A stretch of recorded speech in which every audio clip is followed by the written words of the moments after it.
Deep in the hills of western West Virginia, there stands a building so vast that it once held the unenviable title of the largest hand-cut stone masonry building in North America. From a distance, its Gothic towers and endless brick wings look almost majestic, like something plucked from a European countryside and dropped into the Appalachian wilderness. But step closer, and the beauty curdles into something else entirely.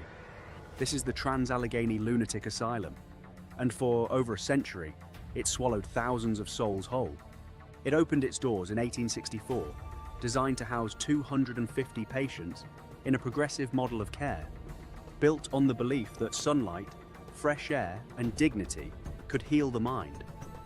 But by the 1950s, this same building held over 2,400 people crammed into a space meant for a fraction of that number.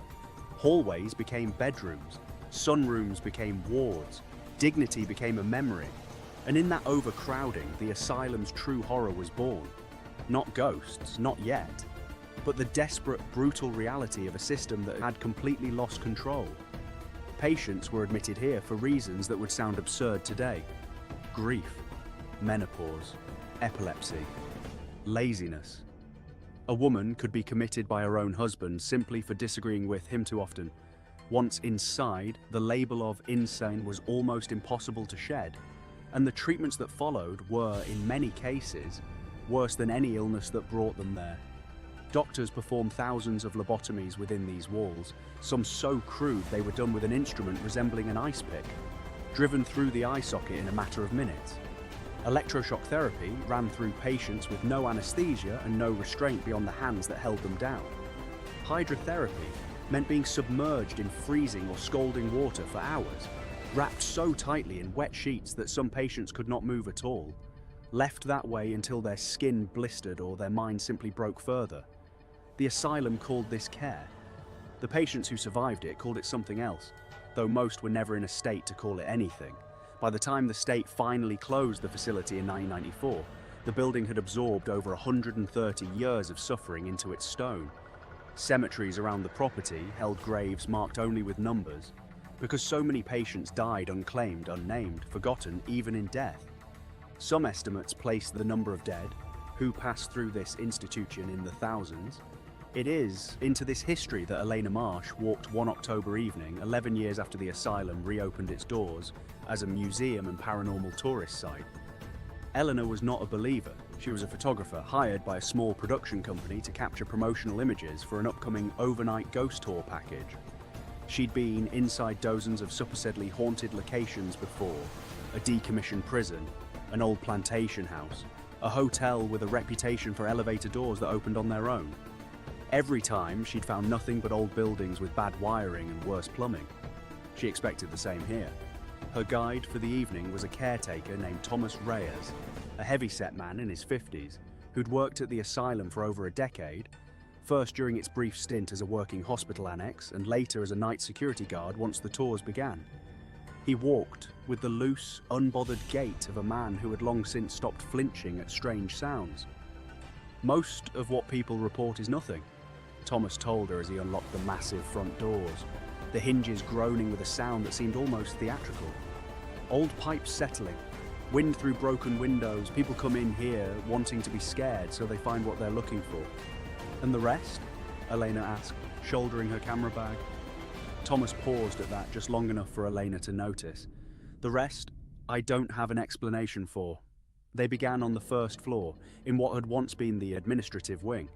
Elena worked methodically, setting up long exposure shots of the grand staircase, the peeling paint, the rusted iron bed frames still scattered through some of the smaller rooms.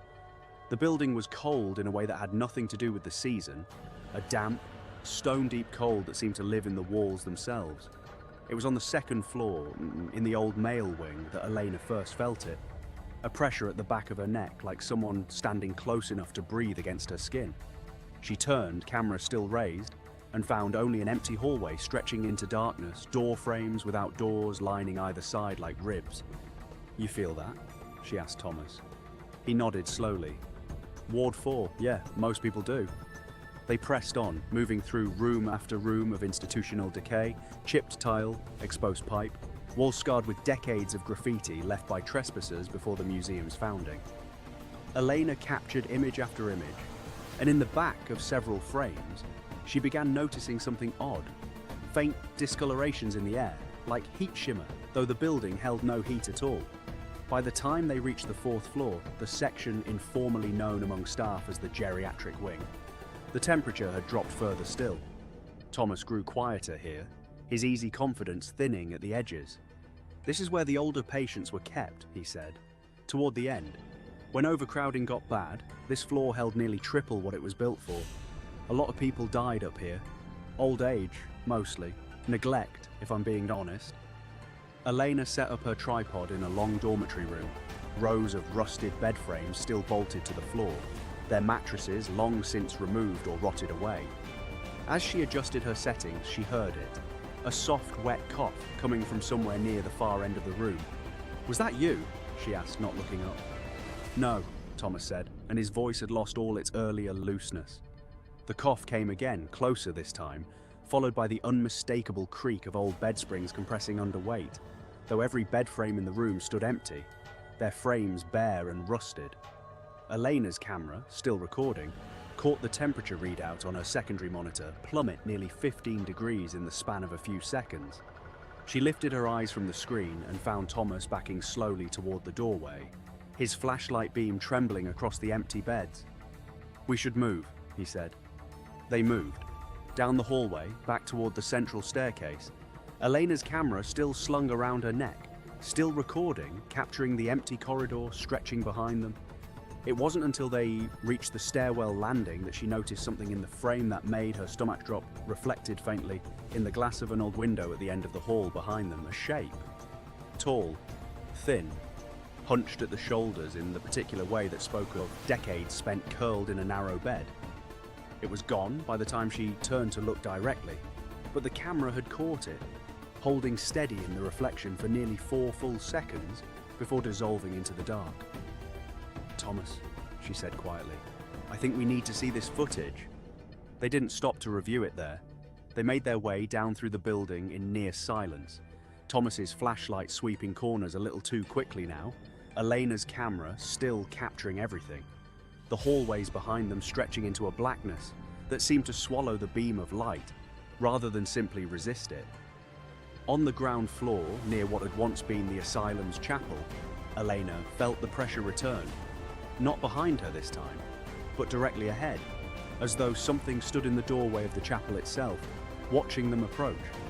Thomas's flashlight caught nothing but empty pews and a cracked altar, but the air in the doorway held a density that made both of them stop several feet short, neither willing to say why. There were mass burials, Thomas said, his voice barely above a whisper. Behind the property, patients who died with no family to claim them. Some records say over 1,000 people are buried out there, most in graves that just say a number, no name, nothing. Elena thought of the shape in the window reflection. Hunched, thin, patient, in the particular way that only comes from decades spent waiting for something that never arrives. She thought of Ward 4's phantom pressure, of the coughing in the geriatric dormitory, of bed springs creaking beneath weight that left no visible impression. They left the building shortly after, neither of them speaking much as Thomas locked the massive doors behind them, the sound of the deadbolt sliding home unusually loud in the quiet October night. It was 2 days later, back in her studio, that Elena finally sat down to review the full footage.